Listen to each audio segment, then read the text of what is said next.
Hello guys, नमस्कार। आप सभी का स्वागत है मेरे यूट्यूब चैनल में। आप सभी अपना बहुत बहुत ध्यान रखिए। आज जो मैं डिस्कस करने वाली हूँ वो है आपका बीएससी सेकेंड ईयर का सेकेंड पेपर का टॉपिक, जिसमें हम पढ़ेंगे इस टाइप के इक्वेशंस को सॉल्व करना।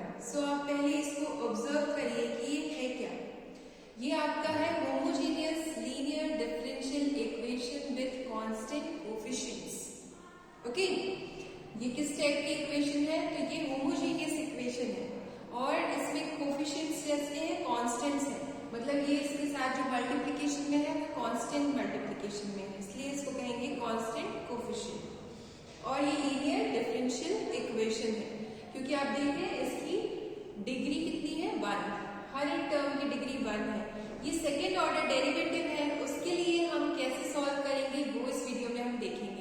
अभी तक हमने मैंने जो वीडियोस बनाए हैं आपने उनमें देखा होगा, उसमें भी हमने सॉल्यूशन किया है, लेकिन वो जो डिफरेंशियल इक्वेशन हमने ली है वो किस तरह की है? फर्स्ट ऑर्डर की है। ओके, फर्स्ट ऑर्डर की है। यहाँ हमारी इक्वेशन सेकेंड ऑर्डर की है, तो इसको कैसे हम सॉल्व करेंगे वो इस वीडियो में देखेंगे।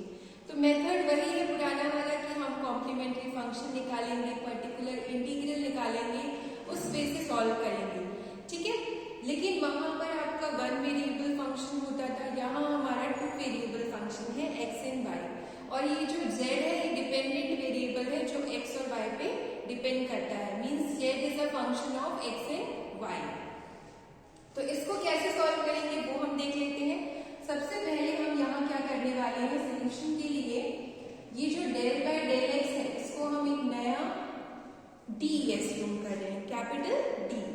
और जो हमारा ये डेल बाय डेल y है इसको हम ले रहे हैं d डैश। ओके, सो यहाँ पर हमने क्या करना है, x और y जो कि इंडिपेंडेंट वेरिएबल्स है उनको हम उनका पार्शियल डिफरेंशिएशन को d और d डैश अज्यूम कर लेते हैं। देन आप इस इक्वेशन को देखिए, this is the second order differential equation. ये जो है ये इसका क्या मीनिंग है कि z का पार्शियल डेरिवेटिव है विथ रिस्पेक्ट टू x, वो भी सेकेंड ऑर्डर।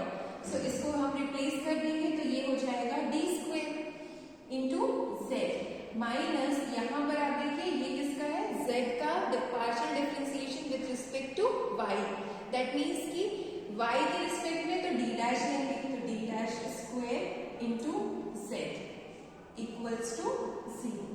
अगर हम अब z कॉमन ले लें तो ये हो जाएगा हमारा d square minus d dash square z equal 0।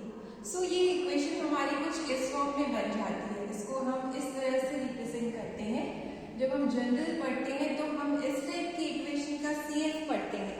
CF means complementary function. कैसे लिखेंगे इस टाइप के इक्वेशंस का? ठीक है, सो ये इसको हमें पहले सॉल्व करना है। सबसे पहले सॉल्व कैसे करेंगे, तो d की वैल्यू आप यहाँ पर m ले लेंगे। ओके, d की वैल्यू 1 लेंगे, m लेंगे और d डैश की वैल्यू 1 लेंगे। ठीक है, here take d is equals to m and d dash equal to 1। ये करना है, दिस इज अ मेथोडोलॉजी या कहें वर्किंग रूल जो है इस टाइप की इक्वेशन को सॉल्व करने का। उसमें ये स्टेप है कि सबसे पहले आपको इस फॉर्म में कन्वर्ट कर लेना है गिवन डिफरेंशियल इक्वेशन को, मतलब d और d डैश के फॉर्म में, and then you have to take d equal to m and d dash equal to 1। So इस इक्वेशन में जब हम लेंगे इसमें, तो आप देखिए d की जगह हम m रख देंगे, सो ये m स्क्वायर, इस t की जगह 1, सो 1 स्क्वायर इज 1 हो जाएगा, z इक्वल टू 0। अब आप लिखेंगे इसकी ऑक्सिलरी इक्वेशन, जो कि आपको पता है कि ऑक्सिलरी इक्वेशन लिखने के लिए आपको बस ये z हटाना होता है। ठीक है, सो ये हो जाएगी हमारी ऑक्सिलरी इक्वेशन। इसको सॉल्व कर लेते हैं, m square equal to 1, then m equal to आ जाएगा प्लस माइनस 1। ठीक है, plus minus root 1 means plus minus 1। तो m की 2 वैल्यूज आ चुकी हैं। अब इसके बाद हम CF लिखते हैं। ठीक है, सो ये 2 वैल्यूज अगर आप चाहें तो ऐसे लिख सकते हैं, m इक्वल टू प्लस 1 है मीन्स 1/1 और m इक्वल टू माइनस 1/1। इस तरह से हमारी वैल्यूज आ चुकी हैं। अब हमें लिखना है इसका CF, वही सोल्यूशन होगा इस डिफरेंशियल इक्वेशन का। पी आई कब निकालते हैं, जब राइट साइड में कोई वेरिएबल एक्स वाई का फंक्शन होता है तब। यहाँ हमारा 0 है तो सी एफ जो निकालेंगे दैट इज द सोल्यूशन। तो सी एफ लिखने का मेथड ये है। ओके, जो अभी तक हमने पढ़ा था सी एफ वो 1 वेरिएबल के लिए रहता था, एक्स के लिए, वो अलग चीज है। अब हम पढ़ने वाले हैं कि यहाँ पर आपको दिया है z is a function of x and y। सो इसके लिए सी एफ क्या होगा, सो जैसे आपकी m की वैल्यू होती है वैसा सी एफ आता है। अगर ये एक तरह से m ही है, ओके, कंफ्यूज नहीं होइएगा, ये m ही है।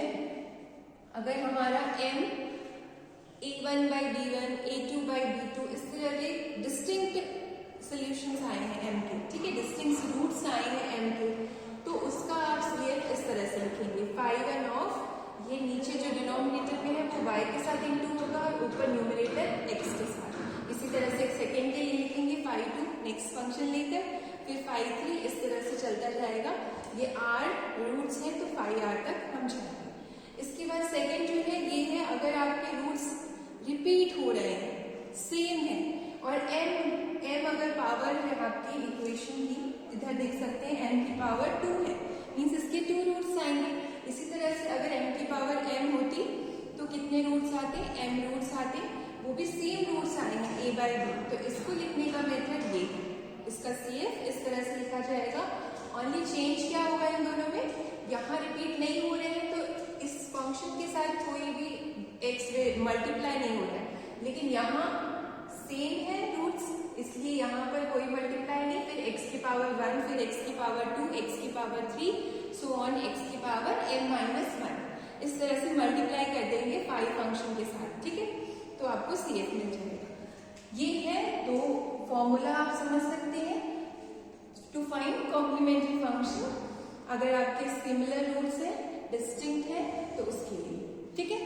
अब आप देख सकते हैं यहाँ पर हमारे रूट्स तो डिस्टिंक्ट है, एक +1 है, एक -1 है, तो इसका CF क्या होगा, इसका CF हम इस मेथड से लिखेंगे। तो फाई वन, b कितना है 1, so b into Y plus a भी 1 है तो 1 into X plus phi two b into Y a into X, a यहाँ -1 है, so this is our solution, ठीक है, यही हमारा सोल्यूशन है। मीन्स z इक्वल्स टू हमारे पास क्या आ गया है, phi one Y plus X plus phi two Y minus X, this is the solution of the given differential equation, ठीक है, यही हमारा सोल्यूशन है।